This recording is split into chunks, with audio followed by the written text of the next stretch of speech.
Bienvenidos a un episodio más de Hablemos de Cáncer. El día de hoy vamos a platicar con la doctora Elisa Sacal, quien es médico cirujano con especialidades en medicina funcional y experta en sueño. Es fundadora del Family Sleep Institute para América Latina y cofundadora de la Asociación Mexicana de Medicina de Estilo de Vida. También es consultora de varias empresas, autora, profesora y conferencista internacional. Y muy importante para este podcast, es sobreviviente de cáncer. Así es que vamos a iniciar preguntándote que nos platiques tu experiencia. ¿Cómo viviste tú el proceso de esta enfermedad? Gracias por la invitación. Me encanta poder platicar de este tema. La realidad es que cuando yo viví mi proceso de cáncer, pienso que tenía mucho menos conciencia de qué cosas podían prender esa genética para cáncer, a pesar de ser estudiante de medicina. Yo tuve cáncer hace 16 años. En una etapa de mi vida en donde comenzaba en la adultez a mis 21 años, en plena carrera, y la verdad es que fue un proceso, sí, muy complicado, muy difícil, sobre todo porque fueron 2 episodios, ¿no? Una primera vez de un linfoma de Hodgkin, que así se llama, un cáncer del sistema linfático, y después una reincidencia un año después en donde tuve que hacer un trasplante de médula ósea, y en realidad todo este proceso de recuperación, de sanación, de lo que soy como mujer hoy, sería una mentira si te digo que lo hice en ese momento y que de repente de la noche a la mañana encontré el hilo negro y descubrí cómo iba a cambiar mi vida. Eso ha sido una transformación que al día de hoy continúa, pero sí, sin duda fue un despertar muy importante para entender que la vida como la estaba llevando, como estudiante de medicina, como adulto joven y demás, no funcionaba. De alguna manera estaba afectando mi salud, que además fue pues muy drástico porque no fue paulatino, no es que era muy enfermiza y de repente, no, de la nada empieza esta situación. Y entonces, siendo estudiante, toda mi mente, digamos, más pragmática, en donde trataba de encontrar las causas en las cosas inmediatas, en lo que me habían enseñado, no me lo explicaban, ¿no? No tenía antecedentes genéticos importantes de cáncer, tenía una vida relativamente sana, entonces como que el 2 más 2 no era 4, no era tan obvio como aparentaba, sobre todo la segunda vez, ¿no? Porque me da cáncer una primera vez, me dicen, bueno, tienes que hacer quimioterapia, tienes que hacer todo el tratamiento y el 90% de las veces este tipo de cáncer es muy gentil, muy noble y se va. Y de repente 6 meses después me doy cuenta que soy el 10% de la gente que reincide, y ahí fue una llamada de atención de decir, ok, si ante el cáncer hiciste la quimioterapia y lo trataste a nivel físico y se fue, pero regresó, hay algo más que lo está alimentando. Y ahí fue un primer despertar, en donde además costó trabajo porque yo tenía este switch de estudiante de medicina muy basado en ciencia, en lo que alcanzo a ver, a palpar, y difícil integrar estos otros componentes de lo mental, lo emocional. Y sin duda empezaron a jugar un papel muy importante, porque esa segunda vez sí fue un despertar de decir, tengo que parar, tengo que tomar un papel mucho más activo en esta enfermedad, ¿no? En donde al principio, y entiendo a todos los pacientes con cáncer que tienen un diagnóstico y que te pones en manos del médico. Y la realidad es que sí vivimos una medicina muy paternalista, en donde entregamos nuestra salud porque confiamos de alguna manera en lo que hay hoy en día, pero sí pienso que el haber responsabilizado y decir algo tiene que cambiar aquí era muy importante para que hoy en día esté aquí platicando todo esto desde otra concepción de la salud.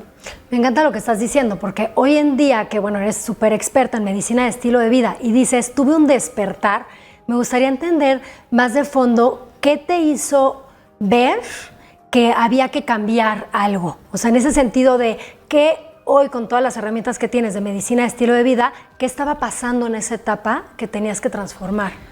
Sí, a ver, sin duda creo que el cáncer para muchos pacientes, si no es que para todos, viene a ser una llamada de atención, no tanto de un por qué me dio y qué es lo que naturalmente todos acabamos haciendo, buscando para atrás, cómo más que responsabilidad, te sientes como culpable de algo hice mal y entonces, ¿qué voy a hacer diferente? Y yo siempre he creído que más bien tenemos que transformar esa pregunta de por qué me dio en para qué me dio, qué voy a hacer diferente a partir de ahora. Entonces te pone a analizar todo, absolutamente. A mí, en mi caso, empecé a analizar desde mi estilo de vida hasta mis pensamientos, mis emociones, mis relaciones personales. Y todo esto, hoy viéndolo para atrás, se llama estilo de vida. En realidad es que ya existe de alguna manera una sistematización de todo esto en donde conocemos que esos pilares de la salud están basados en nuestros hábitos, en las conductas que nosotros podemos llevar a cabo. Específicamente la medicina de estilo de vida está conformada por la alimentación, la nutrición, el movimiento, el ejercicio, no solamente el ejercicio, el movimiento también, el sueño, las relaciones personales, el manejo del estrés y las sustancias, el manejo de sustancias tóxicas. Entonces, pues yo viéndolo para atrás, haciendo un análisis, obviamente en ese momento, como te platicaba, no era consciente de estos pilares, pero sí podía identificar que el manejo de mi estrés, el manejo de mis horarios, de la forma de alimentarme, sin duda podía mejorar muchísimo. Y el catalizador de todo esto, en realidad, o sea, lo que fue un segundo despertar en cuanto a qué puedo hacer, vino cuando me convertí en mamá. Cuando tuve mi primer hijo y dije, voy a empezar a alimentarlo y lo voy a hacer súper bien, me empecé a informar muchísimo. ¿Y qué es lo mejor que puedo darle a él? Y al principio, ridículamente lo hacía por él, pero no lo hacía por mí de la misma manera. Hasta que empiezas a decir, bueno, tengo que tener cierta congruencia, no puede verme a mí comer algo distinto de lo que le estoy dando. Entonces, pues te empiezas a subir a esto y al cambio de proyecto. Y también con su sueño fui muy consciente de cómo me afecta a mí el sueño, y viendo para atrás decía, Dios mío, ¿cómo he dormido así hasta este momento? Porque era de estas personas altamente efectiva en las noches, en donde a partir de las 9 era la típica que hacía limpieza de todo, llenaba todo lo que tenía que hacer de mis trabajos, estudiaba, súper efectiva y eficiente, y a la vez con una hiperactividad que empezaba a sentirse difícil, porque cuando ya te quieres dormir, te quieres apagar, también me costaba muchísimo trabajo. Pero también eso tenía que ver con que eras médico y traías el ritmo circadiano diferente, porque pues muchas veces tienen guardias en las noches. Sí, para ese punto, para cuando yo me enfermé, todavía no entraba al periodo de guardias. Hace poquito estaba justo platicando con una amiga que lo más ridículo de todo es que después de enfermarme, cuando regreso a la carrera, me tocaban las guardias, ahora sí. Entonces, hoy viéndolo para atrás, obviamente que me doy cuenta del daño que se le hace a la salud cuando no tienes esos pilares básicos bien conformados.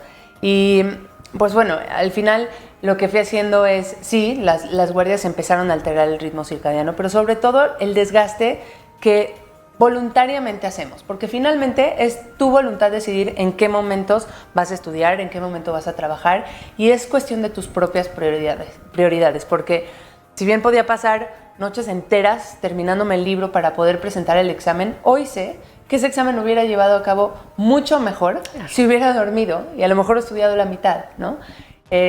Aún así, el problema es que como estas consecuencias se ven a largo plazo, no es algo tan inmediato, no tenía retroalimentación directa. Lo peor es que la verdad me iba bastante bien y sacaba las calificaciones súper bien y todo esto te empieza a entrar en un círculo de productivismo un poco vacío al final, que acaba colapsando, detonando ciertas enfermedades, en mi caso cáncer. Y para prevenirlo, ¿qué podríamos hacer? ¿Cuáles serían para ti los puntos más esenciales que hoy sabes que se pueda prevenir? Yo creo que en cada uno de los pilares podemos abocarnos y meter muchísima información en cada uno de ellos, porque en realidad el punto no es cómo perfeccionas cada uno, sino cómo mantienes ese balance entre ellos y no dejas que ninguno te desestabilice. Lo primero es hacer un reconocimiento interno de estos pilares, cuáles son, perfecto, cuál es el que más me falla. En mi caso era el sueño, irónicamente. O por alguna razón... Casi siempre pasa eso, nos terminamos dedicando a lo que ha sido nuestro punto débil en la vida, pero qué bueno, porque pues ya tenemos la experiencia. Totalmente, y yo creo que ese es el pilar base, el sueño, porque todo lo que trates de construir sobre una base de un sueño no saludable no se va a formar. No vas a poder asimilar los nutrientes de la misma manera, no vas a poder activar tu músculo, crecer tus músculos como quisieras, o tener la salud mental, la estabilidad que requiere para relacionarte con otras personas, en fin.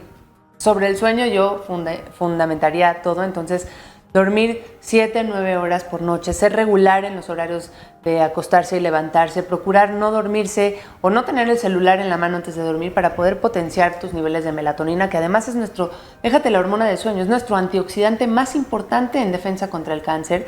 Mientras dormimos, el 70% de la eficiencia de la actividad de nuestras natural killer, que son células específicas que nos ayudan a detectar células cancerígenas, se activa en la noche. Tan es así que la Organización Mundial de la Salud ya cataloga el trabajo nocturno como un potencial carcinógeno. Y sabemos que las mujeres, por ejemplo, las enfermeras que tienen turnos nocturnos, son mucho más propensas a tener cáncer de mama. Entonces, si tienes el protector más importante de todos, que es tu sueño, yo te diría, lo que tenemos que hacer es priorizarlo, agendarlo. Y decir, así como agendo mi junta, agendo la hora en la que dejo de trabajar, en la que dejo de hacer cosas para poder dar prioridad a mi sueño.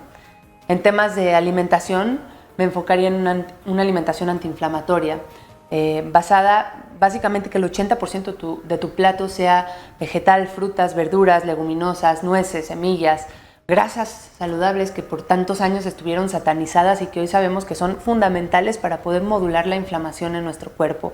Grasas como el aguacate, el aceite de oliva, las nueces, las semillas son muy importantes. El tratar de disminuir lo máximo posible los alimentos procesados, los ultraprocesados, todo esto que viene empaquetado, cocinar alimentos frescos en casa, bajos o de preferencia sin azúcar, porque es una realidad que, aunque hoy hay mucha polémica entre no satanizar el azúcar, pero no comerla, la realidad es que estamos comiendo mucho más de lo que el ser humano había comido en toda su historia.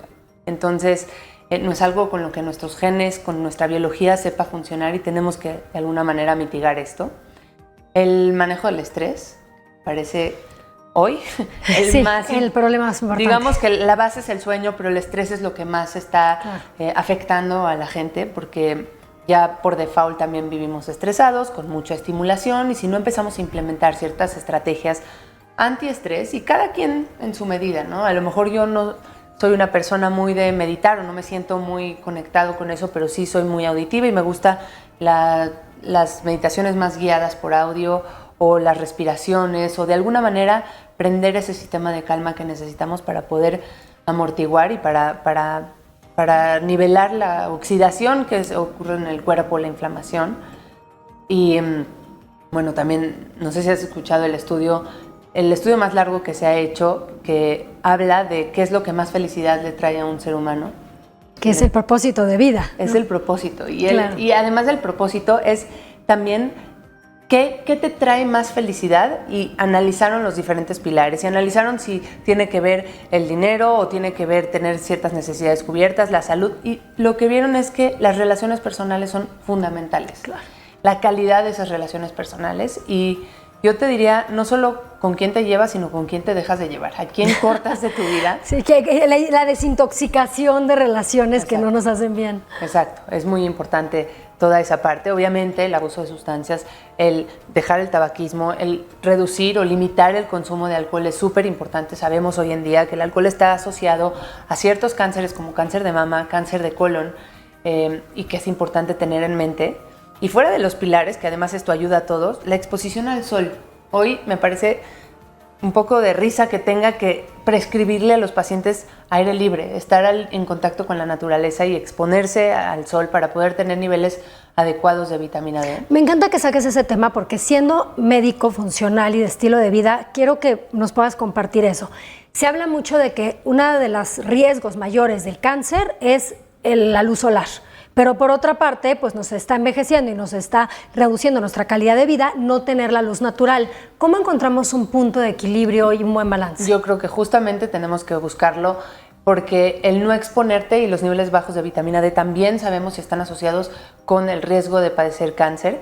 Es una realidad que sí tenemos que tener cierta exposición dependiendo de tu tipo de piel, del tono de piel, es el tiempo el cual te vas a exponer al sol, pero sí tenemos que hacerlo. Sí creo que es fundamental ser conscientes, no solamente por la exposición al sol y lo que ayuda en la síntesis de vitamina D cuando expones tu piel al sol, sino por cómo activa tus neurotransmisores. El hecho de exponerte al sol activa tu serotonina, te ayuda a producir melatonina para dormir bien, sincroniza tus ritmos circadianos. Finalmente, Somos seres conectados a la naturaleza. Toda la historia de la evolución del hombre había estado expuesto al sol. Es en los últimos 100 años, y yo quisiera decir que en los últimos 5 se puso mucho peor después de pandemia, que la gente que estamos trabajando en línea, que estamos trabajando en casa, perdimos la conciencia de que tenemos que exponernos al sol.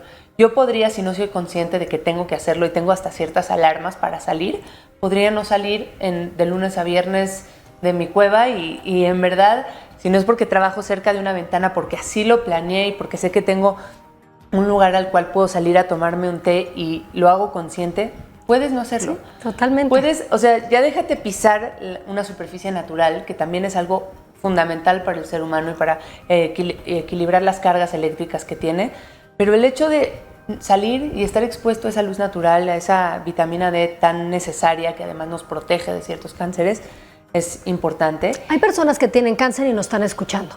¿Qué horarios o cómo sería mejor tomar la luz del sol? Yo te diría que tenemos que evitarla más o menos entre 10 y 2. Cuando los rayos UV están más altos es cuando más tenemos que evitarla.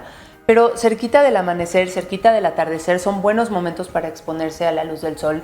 Normalmente ronda entre 15 y 20 minutos para que la piel se exponga, la mayor cantidad de piel expuesta al sol sin bloqueador en los primeros minutos. Ya después sí hay que proteger a la piel. O sea, 15-20 minutos sin bloqueador y ya después si te vas a seguir expuesto, sí tienes que protegerte por el mismo daño que puede ocasionar de radicales libres en la piel. Pero sí, a ver, depende un poco. Si quieres sincronizar tu ritmo circadiano, el amanecer y el atardecer son la longitud de onda de ese sol que más te va a ayudar a que sincronices esos ritmos y te ayude al estrés, a la serotonina, a la melatonina, a dormir bien, a tener toda la cascada hormonal que requieres para tener un buen estado de ánimo. Se dice que necesitamos por lo menos 30 minutos en el día de luz solar, de luz natural, de alguna manera. Y la verdad es que, metiéndome un poquito al tema de la vitamina D y de la suplementación, porque sí es una realidad que, a pesar de que soy súper partidaria de la medicina de estilo de vida y de los hábitos, creo que hay un lugar para los suplementos hoy en día, y no me vas a dejar mentir que por más que lleves la dieta perfecta, el estilo de vida que llevamos, con estrés, con cierta toxicidad del aire, del agua, de los alimentos, de los procesados, hace que sea prácticamente imposible obtener todos los nutrientes que requiere el cuerpo en dosis óptimas, no solo necesarias, óptimas, de la alimentación. Entonces, a veces también es necesaria la suplementación y la vitamina D no se queda atrás. Yo te diría que de las cosas básicas que haría con un paciente con cáncer es optimizar sus niveles de vitamina D3, que se tienen que medir en sangre y con base en eso, muy probablemente suplementar. Y ya que comentaste suplementos, ¿qué otros suplementos podrían funcionar bien para personas? Siempre hablamos de prevenir y por otra parte ayudar. Claro, y con esto quiero aclarar que es muy importante no dejar en la pastillita lo que tu hábito tiene que hacer. 100%. Tienes que tomar en cuenta que tienes que equilibrar el estilo de vida, los 5 pilares, saber en dónde, y es una cuestión dinámica, todo el tiempo está cambiando, todo el tiempo, de pronto una semana no pudiste comer bien, te fuiste de vacaciones y pues será el pilar al que te tienes que abocar cuando regreses, o tuviste una entrega porque estás en un trabajo muy importante y te dormiste súper tarde, pues equilibrar, tratar de reconocer y equilibrar en tu estilo de vida. Pasando ya al tema de suplementación, hay básicos que les recomiendo a la mayor parte de la población, dependiendo de cuáles son las necesidades de cada persona y de su individualidad, es que agregas o quitas algunos otros, pero por ejemplo los antioxidantes son fundamentales cuando estás hablando de personas que tienen antecedentes de cáncer o antecedentes familiares de cáncer, en donde estos antioxidantes te ayudan a neutralizar unas moléculas que se llaman radicales libres, que son moléculas que si dejas solas se pegan a los tejidos y empiezan el proceso de envejecimiento o lo aceleran. Igual con la inflamación tenemos que tratar de desinflamar. Entonces, por ejemplo, el omega es una de las sustancias que me gustan porque ayudan a equilibrar un poco la cuestión inflamación, antiinflamación en el cuerpo, ¿no? Pensarías que la inflamación es mala y siempre quieres antiinflamar y no es cierto. Muchas veces para poder sanar necesitas crear inflamación, pero tienes que controlarla y que no se salga, que no haya de más. Y esos antiinflamatorios como las grasas saludables que te mencionaba, más agregar un omega 3 que puede ayudar, o aumentar el consumo de pescado de agua fría, pescados pequeños, también puede aportar el nivel de omega 3 que se requiere. estos antioxidantes que te mencionaba, digo, me encantaría que fuera primero de la alimentación, de las bayas, de los frutos rojos, por ejemplo, del té verde, que también es muy alto en antioxidantes, de la granada. Todas estas sustancias tienen estos antioxidantes que se van a unir a los radicales libres. A veces no es suficiente y podemos implementar sustancias como el resveratrol o el mismo extracto del té verde como suplemento, que pueden ayudar también a neutralizar estos daños.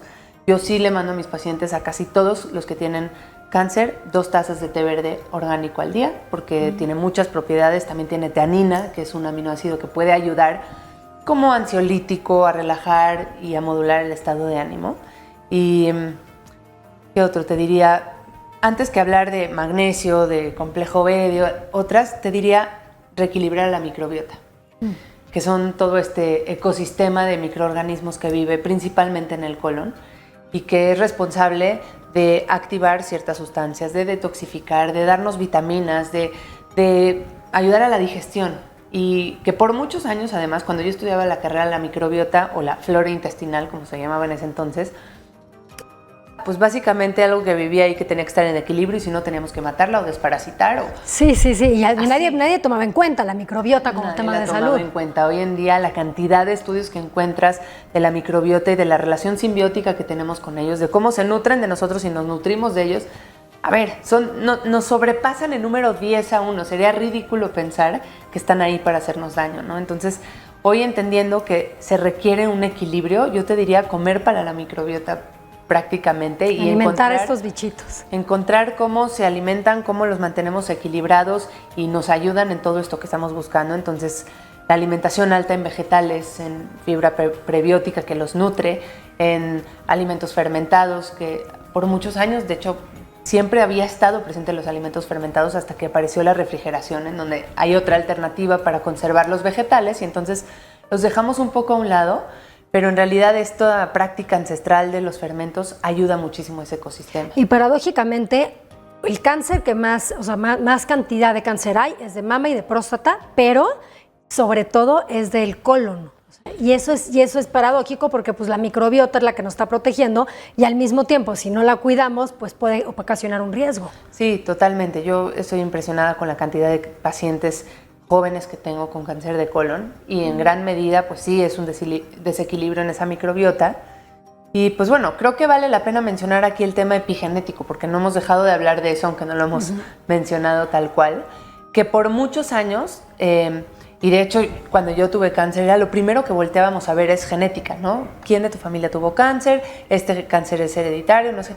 Y aunque todos tienen un componente genético en el cáncer, la expresión de él no está determinada solamente por la información que tienes en tus genes. Tiene mucho que ver en cómo se prenden o apagan esos genes.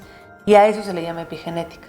Tiene muchísimo menos tiempo de lo que llevamos conociendo todo el tema genético. A lo mejor a partir de 2010 tenemos mucho más información de que estas cuestiones epigenéticas hacen que prendes o apagas el switch de estos genes y que se expresen o no las enfermedades. Y para mí eso es como una esperanza muy grande para los pacientes, porque entonces puedes tener mucho más la salud en tus manos. Sabes que depende mucho más de ti que de los genes que tienes, porque en realidad el hecho de que un cáncer se exprese únicamente por una cuestión genética es menos del 5-10% de los casos. El otro 90% tiene que ver con qué actitudes, qué conductas, qué procesos llevaste a cabo para que esa genética se exprese o no.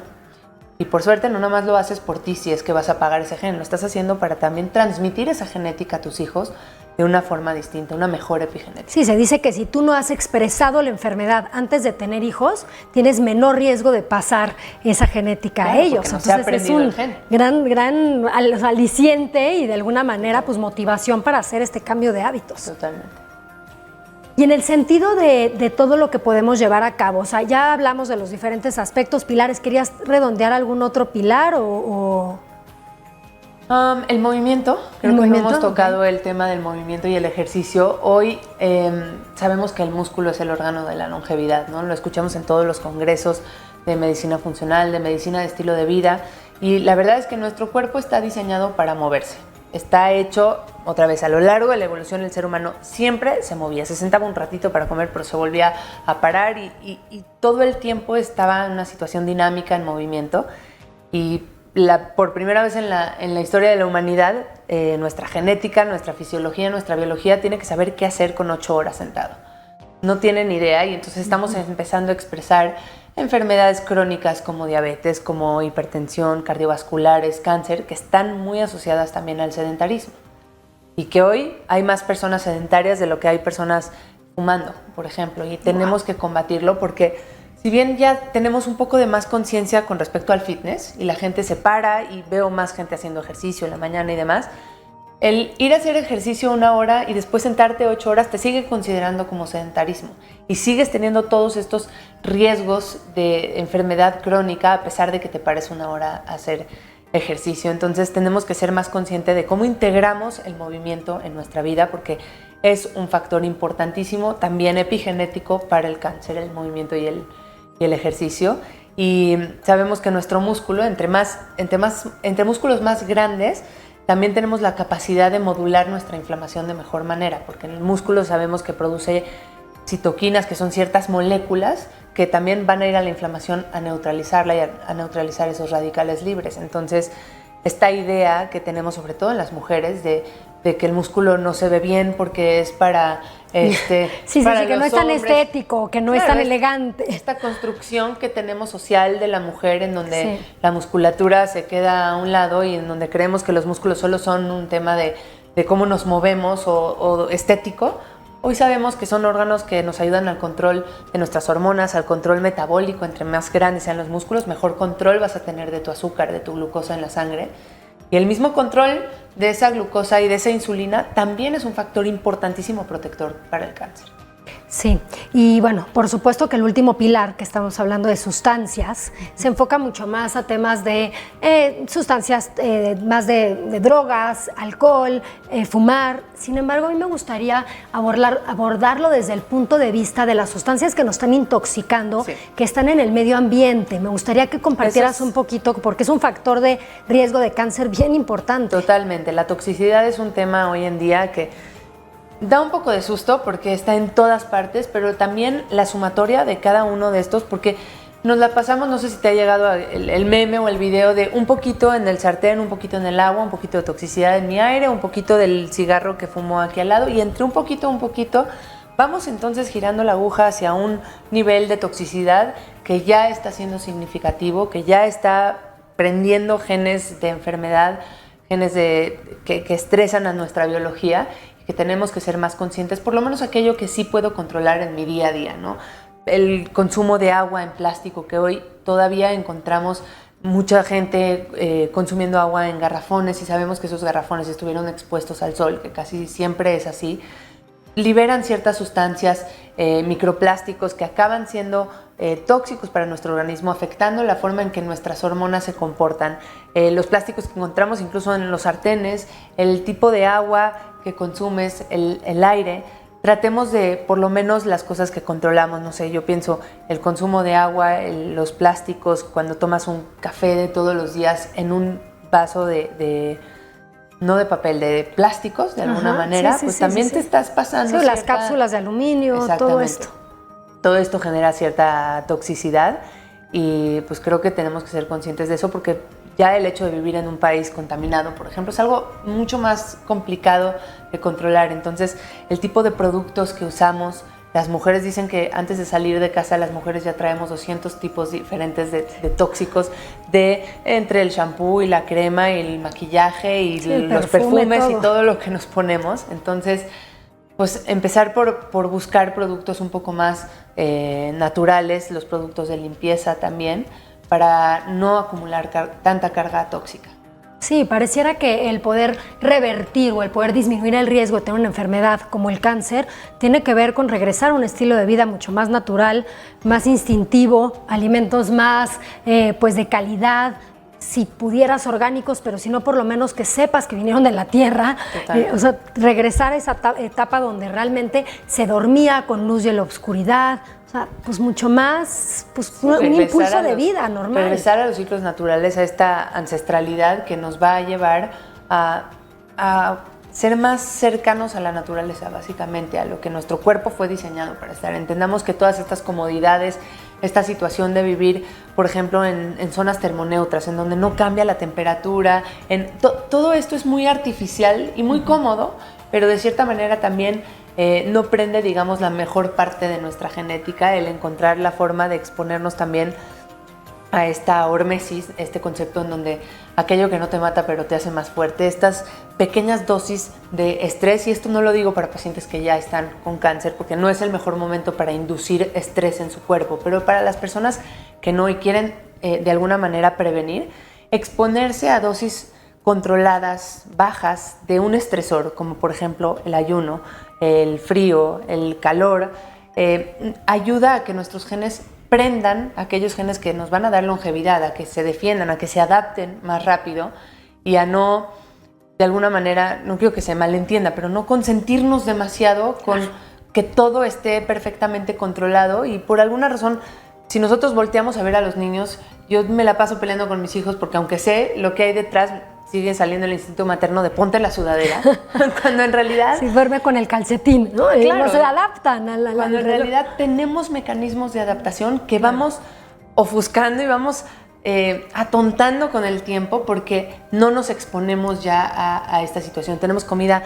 a todas horas, tenemos controladores de la temperatura, de si hace mucho frío, no, y si hace mucho calor tampoco. Entonces todo esto también está haciendo que nuestra biología sea poco resiliente, yo pienso, a la adaptación y a los cambios que hay por fuera. Entonces, pues empezar a controlar con esos inductores de hormesis pequeñas dosis de estresores, como decías, el comer orgánico siempre que se pueda, tratar de evitar pesticidas, azúcar, procesados, todo esto. Al final estás comiendo un jitomate más resiliente. ¿Por qué? Porque estuvo expuesto al clima, no tuvo pesticidas, no tuvo ningún agroquímico. Esto hace que pues, pueda morirse más fácil. Y si no lo hizo es porque de alguna manera sus propias sustancias antioxidantes se expresaron y eso también te lo va a pasar a ti. Entonces también te va a caer mucho mejor.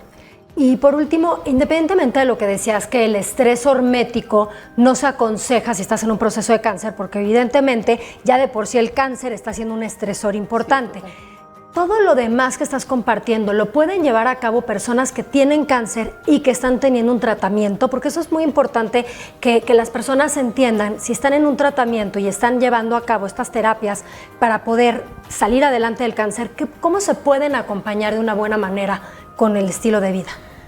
Yo creo que yéndose a lo básico, yéndose a eliminar aquellas cosas que nos hacen mal y después ya buscamos qué integramos que nos haga bien en temas de suplementos.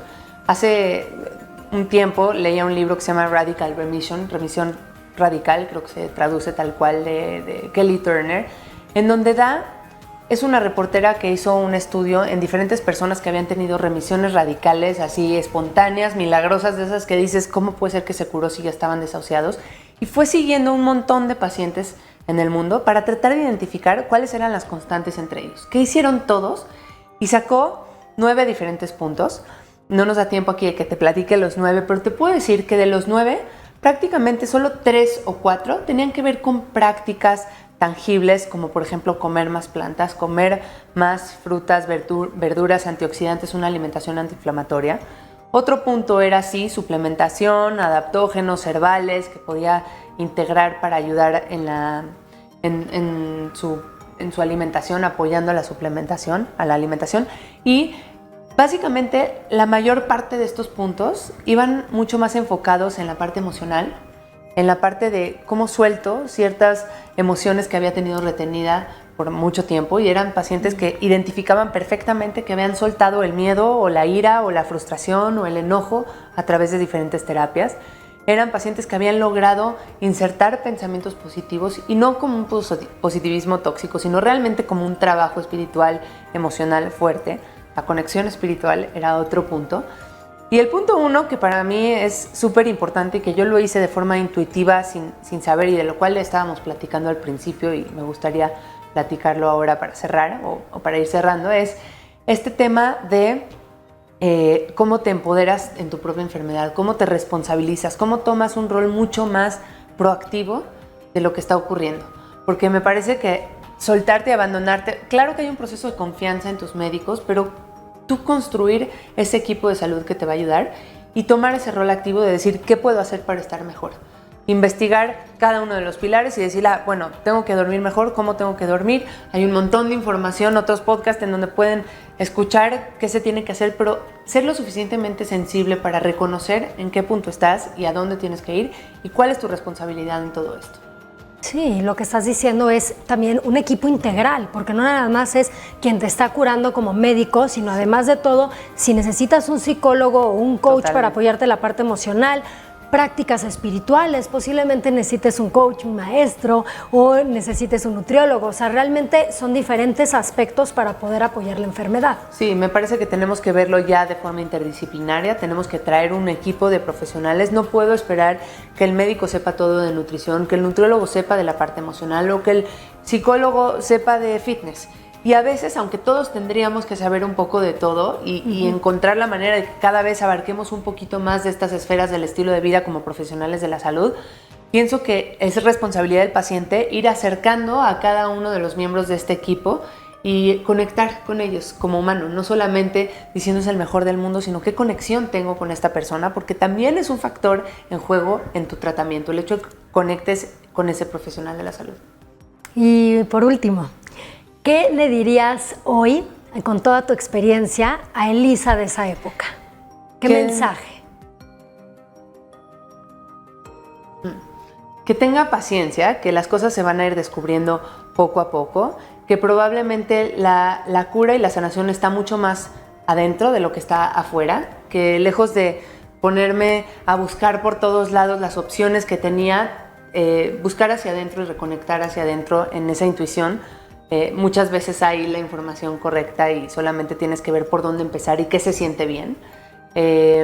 Y que bueno, es una conexión entre intuición e información, no solo es información, es saber por dónde quiero empezar, cómo voy a accionar, tener un plan de acción y tomar un rol activo en el proceso de sanación. Pues muchísimas gracias a todos los que nos están viendo.